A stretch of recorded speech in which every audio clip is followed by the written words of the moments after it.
And check out the view from the CTV Skywatch camera looking north on 13th Street North. Lots of sunshine today. It was a lovely day to be outside. 12 degrees right now. That is our daytime high. Lots of sunshine right now. We got down to 2 degrees at 1 a.m. Winds are out of the east-southeast, and we had a little bit of fog this morning. Took a few hours for that to burn off after the sun came out, and there was just a little bit of that residual kind of cloud in the distance until early afternoon. Actually, you could see a little bit of fog patch just on the horizon. But temperatures have recovered very nicely. We've got double-digit values here in much of southern Alberta. Of course, the further east you go, it's slightly cooler values in some areas, and to the west of the Continental Divide, temperatures are looking fairly healthy there, even though there's a lot of cloud cover and still a fair amount of precipitation, as you can see by the satellite imagery there. We've still got these bands of precipitation moving across. The good news is that they're starting to break up. They're not as solid as they were 24 hours ago, and on our side of the Rocky Mountains, we're looking at an area of high pressure moving into position, and that's what's given us the clear skies this afternoon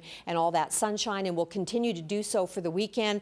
As Jackie and I were alluding to, lots of nice warm temperatures coming up on the weekend. So just an odd little pocket of precipitation making its way south of the border, and we've got a little bit of drift off to the north along the Continental Divide, but forecaster is showing most of the precipitation. As I said here, this is a really good indication of how these low pressure centers have splintered. They're not as tightly conformed as they were 24 hours ago, but they're still mainly isolated to the west of the Continental Divide. The forecaster wants to put a band of precipitation into our area tomorrow afternoon. During the daytime hours, though, we are looking at the winds kicking up, so I'm thinking most of this isn't even going to make its way down to the ground. So this could be a bit of a, of a miscue on the part of forecaster. I don't think we're going to be seeing showers during the day with the winds gusting at the levels they are going to be. But in behind that, we do have a clearing trend towards the south and lots of sunshine for the weekend. And this cloud cover and possible precipitation will become less and less as the weekend moves ahead for all the other areas as well. Down east,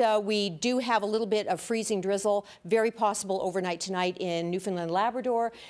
Pleasant temperatures through the Maritimes and into southern Ontario, but it's going to be very short-lived. There's a huge system pushing off the Great Lakes that's going to cool temperatures down. Heavy snowfall warnings out already for the Sudbury area. Areas to the south looking at shower activity. 8 degrees in in Winnipeg right now, 8 degrees. We've got 3 and 6 in Regina and Saskatoon. Vancouver's looking at showers for the next few days. There's Whitehorse, 10 degrees right now, some flurries tonight, and then 4 or 5 days of sunshine, and pretty much the same forecast for Yellowknife as well.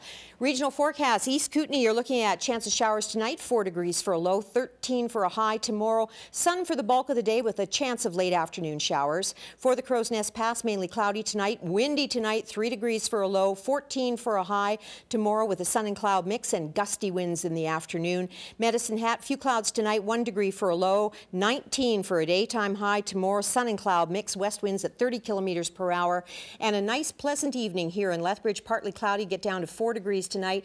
Mainly cloudy tomorrow with sunny breaks, southwest winds at 50 to 70 kilometers per hour, and that's why I don't think we're going to be seeing that precipitation making its way down to the ground. 17 for a daytime high tomorrow, 18 into Saturday, and look at those 20 numbers. Yeah, we'll forget about Tuesday right now. That's far enough ahead. Things could change between now and then. Now, Dory's story. This is part 2 of our 2-part feature looking at the upcoming fundraiser for the Lethbridge Host Lions Club. I'm not doing it for me, I'm doing it for Lydia, to keep her memory alive, to keep her spirit alive, and in general, just to help others who need it. What Marg's referring to is the fundraising idea to provide new, more comfortable chairs for dialysis patients. Her sister Lydia passed away while waiting for a transplant. Now the Lions Club is taking up the challenge to provide new chairs for people like Lydia who needed dialysis. Our member, Margaret Humphrey, came to us after, essentially, her sister's death and presented to us a project. I want to help my sister. I want to raise some money to provide a better setting to see that dialysis goes comfortably, goes well. And so that involved a better technical chair, a more comfortable chair, and then she surprised us. Guess what? Cost is about $5,000 to $6,000 per chair.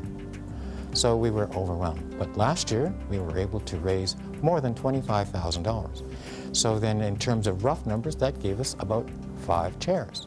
You can get involved this year by purchasing tickets and/or by donating a silent auction item. Just call the numbers on your screen. There's always a moment in life that's a turning point. Remember that turning point for you and what that turning point was, and remember the thoughts of, I need to help. Please help us. Dory's Story, sponsored by Langenberg Optical, voted Best of the Best for 2012.